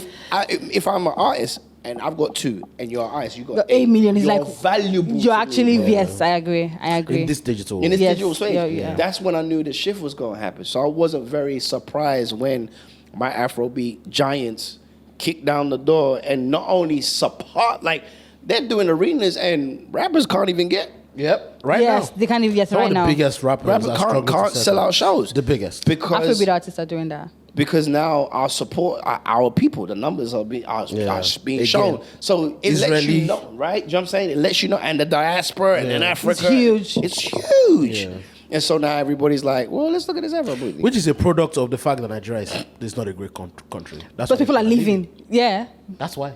People are leaving and So part of when God is setting something up to work in a certain way, you don't know. Here's the thing. Here's my prediction for the future. After a while, people going to get bored of seeing y'all doing so well in their territory. Oh, absolutely. So they're going to tell you to go home. You'll see. And you're going to be like, we talked about it. After a while, people are going to be like, we don't really, they've just removed, remember when that guy got murdered by the police guy? Yeah. They put this mandatory thing where everybody has to, have some kind of black culture and department in corporate America, right? Yeah. They've gotten rid of all those laws now. That's ended. GI or something. Yeah. So it was initial gra-gra. So because obviously that caused such a commotion in the earth. So now they don't have to hire you if you're black. They don't have to have a black person in their quota system. In their quota. So now it's based on what they feel. Representation. And so I'm already going to see the regression right now. Like the industry right now, a lot of people got fired in America, and most of them were African American. So basically, as someone who you've produced for, pop stars, you've produced for Afrobeat artists, you've produced for rappers, you've worked with everybody. Do you understand? Your catalog is like long, right? Now, I want to talk about that, like your catalog, like the length of that catalog, right? When we have artists, we know producers that don't necessarily have the kind of catalog that you have, that have more visibility. Like people talk about them, like they do so much PR. How do you reconcile having the talent and doing the PR? Because was it an intentional thing for you to take the back seat? Let's talk about your catalog. Let's talk about, imagine you working with Chris Brown, you've worked with Tiwa Savage, you've worked with Ariana Grande, you've worked with, Janet. Like you literally worked with a lot, like legends, right? Yeah. People would do that, and I know like the kind of PR would be like, oh my God, they're in the front of everybody having that conversation. Which you hit. It was deliberate. What? Which you hit. But you just do the work. Did you deliberately take the back seat? Yeah. Why? Because I like my peace. I told you, I didn't come in this business to be famous. I came in this business to be great and to do great things. And by their works, you'll see, you'll know. Right? So you're by the works guy? Yeah, I'm by the work. Like, I'm fruitful. I'm successful. It's not who you are. I don't need the fame to justify me. And so I deliberately took the back seat. I wanted to be like Clive Davis and Jimmy Iovine, where it wasn't so much about me, but the artists that we worked on and developed, and we made, and we utilized their talents to do greater things on the earth, right? And we wanted to shift. Because for me, it was like, I want to be able to walk outside and go to the store and buy me a lemonade, and I want to take my kids out and have, you know what I mean? Like, I wasn't concerned with the glitz and glams, because the problem with that is this: there's no peace sometimes, right? I watch my famous friends. You know, I sat down at dinner in Beverly Hills and, yo, get up, run. I'm like, why are we running for? TMZ's coming down the street. You know what I mean? So it's not peaceful. You know, it's not always sexy. So for me, witnessing it firsthand, I was just like, no, I'm just going to do this. And I also liked focusing on seeing growth. I love building things from ground. I build my house from ground. I build my studio from ground. I build my career from the ground up. So building from the ground up is necessary for me. So when you're a builder, you're not concerned about owning it. You're more concerned about building it and watching other people utilize what you built. But does that put you at a disadvantage? No. Money is money. But some people think that the money comes from the noise. The money doesn't come from the noise. It does for some people, but that's why they don't get peace of mind. I know rich men that you will never ever know is rich. They'll walk in there and they look broke. But they're rich. And they will buy you and me and everybody else. You are your faves. And I'm talking black men, white men, Asian men. Like, it's not about noise. It's about knowing what you're doing. And just making money. And making money, but making your money make money for you. That's all it is. That these guys make money. Yeah. So the moment you make money, like, what are you spending your money on? Like, Kanye West said it the best. We're spending before we get it. Yep. If I tell someone like, oh, well, I'm gonna give you $100,000, they already spent it. Yeah. So before they even get to, I go put 20,000 here. I go eat this one here. I go put this. Like, they've already spent it, right? Where someone with the intelligence and the know-how would probably not spend all of it, and probably spend 5% of it, and do something else where it's like, this 100 gonna be 300, and this 300 gonna be 500. How did you meet Tiwa Savage? Well, and that's, once again, God bless the diaspora for that, because when I moved to LA, I met her in LA. Not even in the UK. Not even in the UK. Nah, I didn't even know she existed. So when I got to LA, everybody, you know, like I said, you can tell I'm Nigerian when I'm there because I don't hide it. You know, I'm proud of it, regardless of the bad PR. The bad PR. I'm proud of it. And so I walked with pride, and they was like, yo, man, you gotta, my friend TK, who's also Nigerian, was like, you gotta meet Tiwa, man. Like, you guys, she writes, she's an amazing songstress. You gotta meet her. And I was like, where's she from? She said, London. I said, London? And she's out here. So I'm confused, because I'm like, I don't see this baby. So I meet her, and we become family immediately. Like, it was just, and so we start working on, I didn't know she was an artist, though. I just thought she was a songwriter. But we start working on a few different things. And, you know, super, super grateful for the things we worked on. Fantasia, you know, Kelly Rowland. We were writing songs for everybody that was in the industry. You produced the song that she wrote for Fantasia? Yeah. Something on Cornbread. Yeah. Oh. And we did another song. We did a bunch of songs together. And, like, we would just do songs, and then she'll place it, or I'll place it, or our managers will place it. But she always had this idea in her head. She was like, Harms, I got this idea. I'm going to go back to Nigeria. I said, for what? Bad PR again. I joined them, bro. I joined Bad Gang. I was definitely doing Bad Gang over there. I said, for what? There's no industry there. I've got to try it. And she says, hey, you know, I'm going to go to Nigeria because there's no space here. That's in LA now. Yeah. And in retrospect, I mean, it was packed full of female vocalists. Like, and then you don't sell your culture to a culture that doesn't understand it. You sell your culture to your culture. All she did was utilize the tools that was at her hands. One of those was me. I'm a R&B pop producer, Nigerian, who's succeeding. Yeah. So there was tools and skill sets I had. I had a plush studio. I had equipment. So she was like, all them sounds there, what did they use for these people that you use for Chris Brown? Yeah. Use it for me. Use them for me and make Afrobeats. So I said, okay, no problem. First song I made. As soon as I put my MPC on, I switch on my computer. But before Tiwa Savage, before Kelly Kelly Love, have you ever made an Afrobeat record before? Yeah, I've been making Afrobeat records for years because we was into Two-Face, African Queen, and we all were proud of the success he had. He had D'banj. These were our guys. Like they were the guys we looked to and we used as our blueprint to walk in faith. And so, what I knew was because I'm not the loud guy that's I'm gonna do this. I just was like every opportunity I have to show the Nigerian flag, I'm gonna show it. So Tiwa was one. We did Love Me and Kele Kele. 2 years later, she came back on a Pepsi can. I said, you don't blow. Then after that one, I was in a relationship with a Destiny's Child called Michelle Williams. I know. And it was weird because she was like, yo, I'm going to Nigeria to sing the national anthem at a Redeemed church. Yeah. I said, well, when you get there, I was just being playful. I was like, I was more so encouraging her. So when you get there, do this and let them know you're a part. You know the culture. Say, when Jesus says, nobody can say no. And they put the microphone out and be like, when Jesus says, nobody. She looked at me like, that's a hit, bro.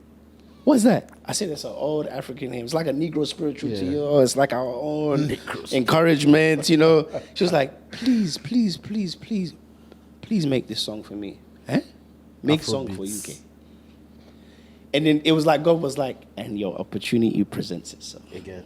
And so I went in the studio, made the song, wrote and produced the song. She called Beyonce, she called Kelly, and the rest is history. So you wrote that song? Yes, ma'am.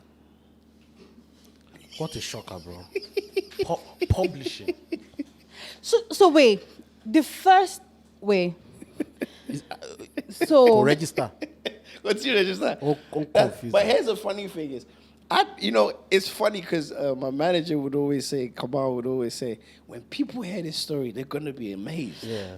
And I was like, are you sure? I don't think that. I always thought people knew. So when you produced and you wrote the song, were you guys dating? Yeah. So the first time I heard that song, the first thing I said is, where did Michelle Williams hear this song from? I'm not even joking. My first reaction is, this girl met a Nigerian man. I'm actually not. The first time I heard that song, because for you to know when Jesus said, it's not something you hear, and at the time she did the song, we spoke about the evolution of church. There are certain songs that you hear back in the day from Christians. Nigerian church. You know that this person grew up Ijile Christian. Now, Christians and gospel artists sing very posh songs. Do you understand? They don't do all those things. So I'm like, this girl met a Nigerian man. And here is the Nigerian man. And this Nigerian man also, you have to remember, this Nigerian man also played for Sunny Okposun as a child. Oh, really? Ooh. When he came to London and he toured, I was his drummer for a while. You've done everything. So you've lived a life. You've actually lived a very fulfilling, very eventful life. I've definitely lived. You have. Now that song makes sense. What interests you right now? To see my country grow. Really? To see Nigeria. Yeah. To see my country grow. To see my youngsters be as successful as I am. To let them know that my story is their story and they can do it. I faced the parents, I faced the family, I faced the rejection, I faced the poverty, I faced the trials and tribulations, and they can make it. And I think God wanted me to see the country for myself. And it didn't discourage me. It actually encouraged me more to really kind of dig in and be like, all right, it's time. It's time for these kids to take over. And live a better life than you did. And in our conversation so far, you've spoken about, right now when Rani asked you this, you're very particular about seeing young people grow. Yeah. You literally spoke about mentoring this young man that randomly met you on Instagram. Yeah. I think that the importance, the culture of mentorship has somehow died. I feel like a lot of times... Agreed. I think it has reduced drastically. And I also think that a lot of young men do not necessarily have a lot of mentors. Yeah, I didn't have much. And I think that dynamics is kind of like that dynamics is really affecting like the entire... I didn't have much growing up, so I always said when I make it, I'm going to be one. Because I didn't have one. What do you think about young men and mentorship? What do you think about the importance and the role of mentorship when it comes to like the young men growing up? We need it. If we don't have it, we're going to fail. Your album. Yes, sir. I've heard 2 songs. Bangers. Sweet Girl. Bangers. Tick, tick, tick. Bangers. Yes, sir. Go ahead. Right? Tick, tick, tick is going to... And the version you just showed me, Just that one played. is going to be incredible. Yeah, the Fuji version. Is it Fuji or Tugba? I don't know. You might have to tell me when you hear it I think it's a finally. little bit of... Yeah, I a think little it's bit. Tugba, Yeah. But depends on how it's delivered. Anyway, who are the features on this album? Do you have all the songs? I know Rotimi's on it. Yeah. We're working on Ricardo, Tiwa, 7th Streeter, Eric Bellinger, CB, Tank. There's so many different... Janet. Like Janet Jackson. Yeah. Facts. Sorry, which... You just said Janet it so Jackson, so nigga. casually, like Yeah. she's your next door neighbor. Well, we share the same birthday, so when I worked with her on a project, she made me feel very safe. You know what I mean? When you work with an icon like that, who's probably had #1 across the globe 100 times, it's very difficult. She had most #1 at some point. Yeah. And she's so soft-spoken. She made me very safe and gave me the opportunity of a lifetime to help her on a record called Made for Now with Daddy Yankee. So that was another day. That was another time I got to like, let me just put my and and once again, no one knows I did it, but yeah. When does the album drop? First single drops June 12th. You want to listen to that? So featuring Ricardo Banks. Yeah. But I mean, stop trying to sing, please, I beg. I can sing more than you, bro. The next, so I think the album itself is gonna drop 2025. Oh. Yeah, top of 25. Okay. But we got some big songs we're dropping in between, 3 or 4 singles to kind of set the tone. So people, like I said, I'm introducing myself. So I want people to You're not see introducing me. yourself. Not yes, really. If you walk with Janet Jackson, I don't have. Like, how are you? I'm sorry. I mean, I like the humility, but that ain't happening. Guys, thank you so much for Thank you so much. Are we done? Yeah. Yes. Things are happening. Just one last question. Oh yeah, go ahead. One last question. This album, why are you dropping this album? That's a good question. I think one of the things that I said, God, who can I be and what can I be? Because I always wondered why I was born in London, but yet I know so much about my culture and why he allowed me to live in America for the damn near the same amount of years I lived in London. And I realized I'm the bridge. Like, I'm a bridge That's your purpose. to bridge gaps. So this album is a reflection of being a bridge between all these cultures, the diaspora, Nigeria, Africa, and just being able to, cultivate and put us in position, give us the opportunity, and allow us to collaborate in ways we've never done before. What is the that scan? This car? Oh. But what did you ask him? What scar? So these scars, I played a lot of basketball. So I tore these in basketball games. Yeah. But this scar was a life-changing experience. When I was 13 years old, I had a car accident. Oh, wow. And I died on the spot. And I was pretty much pronounced dead. And my parents thought I was dead too because they were told I was dead.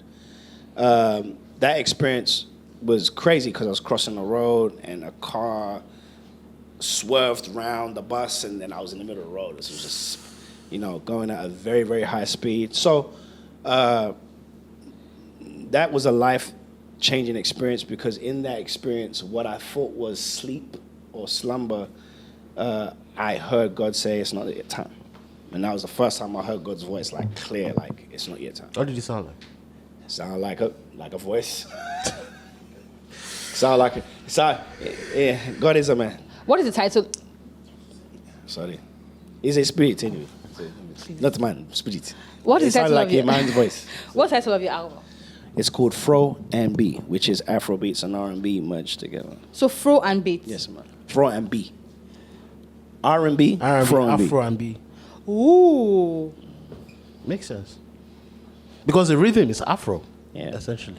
So when you hear the album, you're gonna hear. It feels like there's a lot of R&B essence, but there's a lot of Afrobeat essence. Tick, tick. And there's even other cultures. There's hip hop, the cultures. There's Latina America cultural. You know, I'm just trying to create this gumbo pot and just allow people to enjoy music and come together. Oh, you guys want to end this interview so bad. No. Listen, the problem is I would like for us to have gone 4 hours because in the middle we would have that pocket that we were in the middle. Yeah, there's something we would have kept going for like another 2 hours for sure. Yeah, so it's fine. Maybe next time you're gonna come around again. Listen, I'm home, man. Okay. You guys have made me feel like I'm home. Thank you. You can have me whenever you want. Thank you. Thank you very for much for coming. having us, Chef. Definitely enjoyed having this conversation. Thank you. Thank you, bro. Much better than I. Much better It was than I so hoped. nice to meet you. I mean, we were thinking. This is a very interesting. Thank you very much. See you soon. Ladies and gentlemen, thank you for another episode of the Zero Conditions podcast. Thank you for rocking with us. If you're watching live, thank you for doing that. Follow Amani Samuels on all social media platforms. Yep. Follow him everywhere. This man, legend, bro. If you're H Money, that's Actually. it. And most importantly, the episode comes out on Monday on our streaming platforms, on our podcast platforms. Catch it there. This episode was brought to you by Chivas Regal. Buy yourself a bottle of XP. Thank you. And do not forget to go check out the song by H Money. Tick, tick, tick. Please don't forget to check out Pop Central and please check out the song by H Money. Sponsorship, definitely. Send love to the sponsors. Check out the song Tick, tick, tick. Yes, you should check it out. That song is a banger, bro. Trust me when I tell you.